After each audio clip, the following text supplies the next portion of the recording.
Please subscribe and share this video with your friends. You know, Marnie, I'm thinking that we should do a great topic out there that people are talking about. Let's have a conversation about it. And leave the man wanting more, right? Yeah, we always want to leave people having more. And this is great just in any sort of social situation because you want to engage with people, but you want to also move on out and do your own thing. Yes. But when it comes to dating, if you like this person, you feel like there's a connection, how do you want to craft the conversation and then leave at the right time so that you get asked out or you leave him sort of curious about you? Yeah, and we've been talking a lot about, public encounters and, confronting a guy in public, or if you guys start engaging at some kind of party or at the grocery line or wherever it is. And know that, time, you don't have to spend a lot of time. You can just get the goods and get out of there. And so if it started already and he starts talking to you in the grocery line, or you use Hack, in case you didn't check out that episode, Hack is help, advice, compliment, in order to engage a conversation. The kangaroo, or bounce out of there if it's not working. Once that, you asked, hey, can you help me pick out an oatmeal? That's not a good one, but just say, so he's helping you pick out an oatmeal in aisle 7. Great. Get the oatmeal going, start talking, maybe exchange a couple nice tidbits of information. Right. But you don't hang out there and then start talking about your Aunt Massey and how she didn't send you a birthday present. Right, so you don't want to overshare. So you were saying before that there's some certain sort of, you call them softballs. There's things that a woman can say specifically that will encourage a guy to actually take the goods and ask you out. So what does that look like? Right. So what you're doing is you're empowering the guy to step up to the plate, because we men are lacking some courage these days. Okay. So what you're doing is you sit there, you start engaging this conversation with this guy at Starbucks. You notice that maybe something's on the front page of the paper he's reading. You bring up that front page to article. You start talking about that. And then maybe there's something about the Oscars. And you're like, I've always wanted to go see that movie. Me and my girlfriends were going to go see The Artist this last weekend. Right. Couldn't go. We had to bail on it. So I've been wanting to go forever. That is a softball. You're lobbing up a softball for him to smack out of the park, for him to say, would you like to go we should go check it out sometime. Okay, so you want to bring things up that create a space for him to dive in and ask you out. Right. So you could do it around social events like, oh, I heard the food festival is coming. Yeah. There's a book fair. Did you read about that exhibit? I was going to go, but da-da-da. Okay, so make it obvious, but not like obnoxious. Right, yeah. The trap is there to be like, wow, I know I really love to go to that movie. Right. It'd be really cool. And then you just, and this is really big. This is really big. And then shut up. Because what happens a lot when I work with people is this is a mistake that is made unconsciously. You might say, oh, you like art? Well, my friend actually has a gallery, so you should come with me.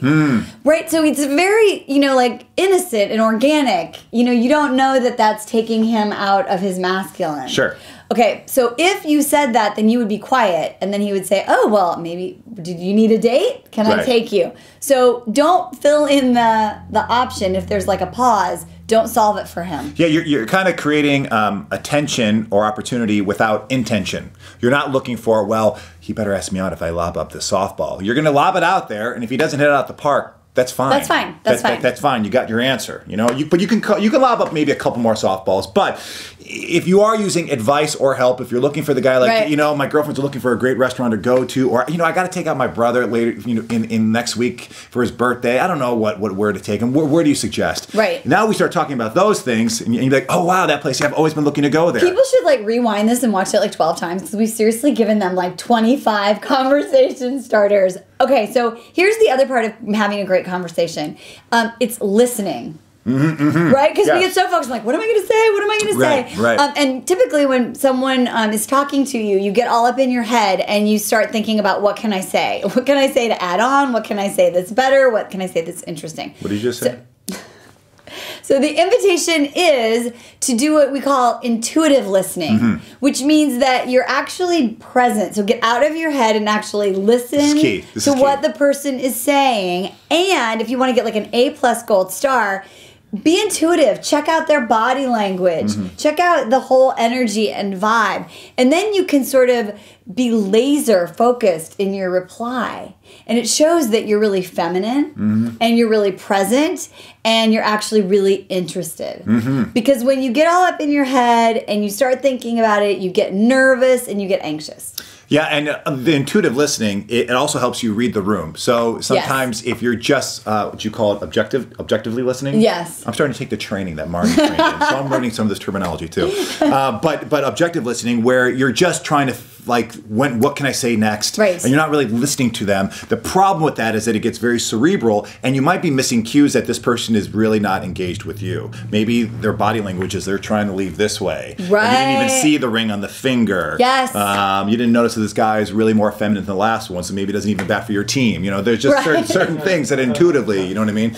Right. So be present, listen, and remember the K in the hack, which is the kangaroo. So bounce. Don't spend more than like 5 to 7 minutes. Yes. If you need to leave a conversation, it's pretty simple. Craig, actually, you just say like, oh, I have to go. I have to pick someone up. I need to go meet my friend. I have to go to the restroom. Right. But sometimes we get so worried about the other person and making them feel uncomfortable that we forget to meet our own needs. So leave him wanting more. If he has what I've been calling the weenie power, he will ask you out. And if he doesn't, chalk it up to a great, fun, flirty moment at the grocery store and go do your day. Yes, it's all exercises. So just go out there, have a bunch of fun. Some of them you smack out of the park, sometimes you don't. But lob up those softballs to those guys, because a lot of guys are really good dudes out there. They just need a little bit of empowerment.